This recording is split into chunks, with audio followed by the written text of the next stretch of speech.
안녕하십니까? 한 주간 있었던 다양한 국제금융 소식과 주가에 미친 영향, 그리고 이번 주를 전망해보는 NSB통신, 알기 쉬운 주간 국제금융 시간입니다. 지난주 미국, 중국, 일본의 이벤트는 현재 글로벌 경제 상황을 요약해서 보여주고 있습니다.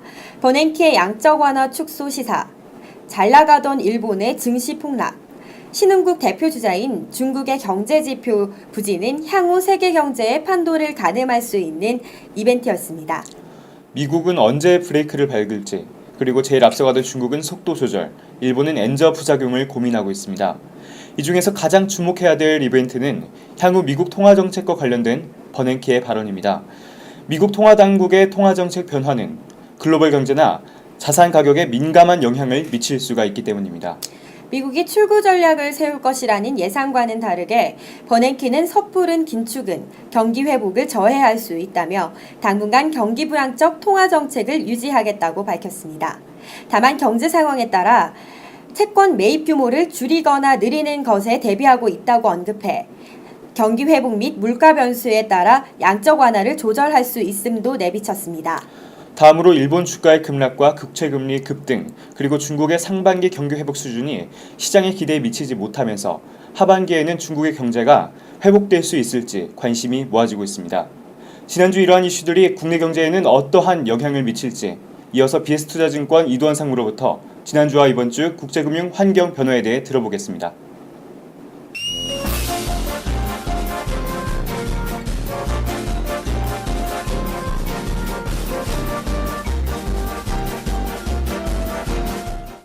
여러분 안녕하십니까? BS투자증권 이두원입니다. 지난주 글로벌 주식시장은 좀 혼조의 모습을 보였던 그런 주간으로 평가가 될 만합니다. 다우는 1.2% 하락했습니다. 2주 연속 하락한 셈인데 하지만 월간 단위로는 5개월 연속 오르고 있어서 시장에 대해서 그렇게 흐름이 나쁘다고 평가되지는 않습니다. 코스피와 코스닥은 모두 상승을 했습니다. 각각 1.4%와 0.7% 정도 상승을 했습니다. 중국은 0.5% 상승으로 우리나라 상승과 비슷하지만 일본의 니케이 지수는 무려 5.7%나 하락을 해서 아베노믹스에 대한 이런 불안감을 키우는 그런 모습을 보였습니다. 이렇게 된 가장 큰 원인이 역시 채권 가격으로부터 우리는 흐름을 잡을 수가 있는데 미국과 일본의 채권 가격이 큰 폭으로 떨어졌습니다. 미국 같은 경우 10년물 국채 같은 경우 4월 달에 1.4% 정도 이런 채권 수익률을 기록을 했었는데 최근에는 이것이 2.2%까지 올랐습니다. 채권 금리가 오른다는 것은 채권 가격이 떨어진다는 그런 의미와 똑같죠. 일본도 똑같은 흐름을 보였습니다. 10년물 국채가 0.5%대까지 떨어졌었는데 이것이 가장 최근에는 0.9%까지 기록을 하고 있습니다. 0.5에서 0.9% 거의 4%포인트 정도 오를 정도로 0.4% 정도 포인트 오를 정도로 상당히 큰 움직임을 보인 것이 채권 시장의 흐름이었는데 누구는 이런 것들을 보고 채권 시장이 흔들리니까 채권 가격이 떨어짐으로 인해서 채권 자금이 주식으로 흘러가는 대전환이 시작됐다. 이렇게 보는 사람도 있습니다만은 하지만 그것은 일부의 의견이고 채권 가격이 흔들림으로 인해서 상당히 주식시장까지 혼란을 거듭한 그런 모습을 좀 보여주고 있습니다. 왜냐하면은 채권 가격이 흔들린다는 그 이유 자체가 바로 양적 완화의 축소로부터 기인됐기 때문입니다. 이런 양적 완화의 축소 움직임이 지난주 미국과 일본 시장을 지배했던 그런 재료로 평가해 볼 만합니다. 지난달 중반에 공개됐던 FOMC 회의록 그리고 전전주에 버냉키가 상하원 양합동 연설에서 이런 양적 완화 축소에 대한 움직임을 언급한 이후부터 주식시장에는 양적 완화 축소에 대한 그림자가 짙게 드리웠던 그런 주간이 아닌가 싶습니다. 하지만 이 양적 완화 축소에 대해서 각양각색의 의견들이 표출하고 있습니다.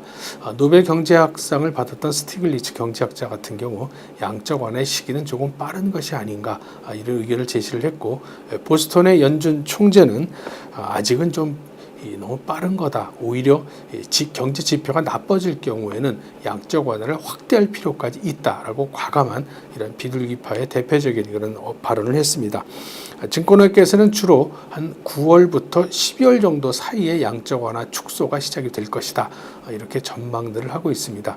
이런 양적 완화 축소가 물론 주식시장에는 상당히 큰 부담이 되는 그런 주간이었습니다만 가끔 경제 지표가 좋게 나올 때마다 주가는 약간씩 오르는 그런 측면도 보였습니다. 경제 지표 같은 경우 컨퍼런스 보드나 미시간 소비자 신뢰지수 같은 경우가 모두 약 5년 만에 최고치로 올랐던 그런 모습을 보여주고 있습니다. 하지만 상무부가 발표한 4월달 소비 지표는 0.2% 감소했습니다. 3월달에 0.2% 증가해서 갑자기 감소로 바뀌었기 때문에 이런 경제 지표도 역시 혼란에 드는 모습을 보였던 그런 주간으로 평가가 됩니다. 다행한 점은 인플레이션율이 안정적이고 또 유로존도 5월달 경기 신뢰지수가 4월보다 개선됐다는 측면이 주식시장을 아주 나락으로 떨어뜨리지는 않는 그런 이유가 됐습니다. 유럽 국가들이 긴축에서 성장으로 선회를 하고 있기 때문에 유럽에 대한 경제에 대한 전망은 과거보다는 조금 긍정적인 모습을 보이는 것도 일정 부분은 사실이 아닌가 싶습니다. 이번 주에는 고용 현황 보고서가 발표가 됩니다. 주말에 발표가 되는 것인데 상당히 좀 중요한 의미를 갖는다고 보여집니다. 먼저 주초에는 미국과 유럽, 중국의 제조 경기의 지표라고 볼 수 있는 PMI 지표들이 발표가 됩니다. 이런 PMI 지표의 발표에 따라서 제조 경기가 어떨 것인지 또 제조 경기가 좋으냐 나쁘냐에 따라서 일반적인 경기가 어떨 것인지 좋을 것인지 판가름할 수 있기 때문에 상당히 좀 중요한 주초의 발표 내용이라고 보여집니다. 주말에는 미국 노동부의 고용 현황 보고서가 발표가 되는데 실업률과 신규 고용 수준을 알 수 있다는 점에서 상당히 좀 중요한 지표가 되지 않을까 싶습니다. 특별히 이번 달에 발표되는 지표가 중요한 것은 바로 양적 완화 축소에 대한 첨예의 관심을 갖고 있기 때문입니다. 만약에 이들 지표들이 나쁘게 나온다면은 양적 완화 축소에 대한 시기가 좀 늦춰지거나 또 그런 논의 자체가 수그러들 수 있다는 측면을 갖고 올 수가 있고 만약에 또 이런 지표들이 좋게 나온다면은 양적 완화를 조금 더 앞당길 수 있겠다라는 그런 부담감을 안는 것이 사실입니다. 어떤 식으로 나오든지 간에 주식시장에는 부담이 될 수밖에 없는 그런 모습이기 때문에 시장은 사실 상당히 좀 진퇴양난에 빠져 있는 모습이기도 합니다. 하지만 궁극적으로 볼 때 이러한 경제 지표들이 좋아진다는 것은 경제가 좋아진다는 이런 반증이고 경제가 좋아질 때 주가가 올라간다는 것은 당연한 측면이 아닌가 싶습니다. 단지 주가가 올라갈 때 양적 완화를 축소시킨다는 면이 시장에서는 큰 부담으로 안고 있는 것으로 여겨집니다. 결국 이번 주는 상당히 좀 부담을 안는 그런 주간이 아닌가 싶은데 이러한 부담을 안고 있으면서도 결국 장기적으로 봤을 때 이러한 시장이 나쁘지는 않다라는 그런 심리가 어느 정도 시장에 영향을 주느냐에 따라서 주가의 하락폭이 결정될 것으로 여겨집니다. 월가에서 또 우리 시장에서는 중장기 관점으로 봤을 때는 주식시장이 상승으로 전환하는 국면으로 보고 있기 때문에 만약에 하락이 크다면은 매수를 좀 늘려보는 이런 전략도 펼쳐봄직한 것이 바로 이번 주 흐름이 아닌가 싶습니다. 지금까지 저는 BS투자증권 이두원이었습니다. 5월 말 국내 증시는 2천에 바짝 다가 전체 장을 마쳤고 6월 증시에 대한 기대감도 컸습니다. 1960대에서 장을 시작한 코스피 지수는 월중 1940대까지 내렸다가 30일 2000 위로 올라서며 지난 3월 말 이후 약 2달 만에 2000에 재진입했습니다. 연초 이후 매도를 일관하던 외국인이 5월 들어 매수세로 전환하면서 월 막판 증시 상승을 이끌어냈습니다. 미국의 출구 전략 우려와 일본의 엔화 약세, 뱅가드 펀드의 매도 등이 지속되며 악재로 작용했지만 6월에는 이 이슈들이 조금씩 해소될 수 있을 것이라는 전문가들의 의견이 많습니다. 여기에다가 6월에는 유럽의 경기 부양 여부도 관심이 쏠리고 있는 상황입니다. 전문가들은 6월에 코스피가 큰 폭으로 상승하지는 못하겠지만 이런 상황에서 외국인의 우호적인 흐름이 지속되며 코스피가 2000선에 안착할 여지가 많다고 전문가들은 내다보고 있습니다. 지금까지 6월 첫째 주 주간 국제금융 소식이었습니다.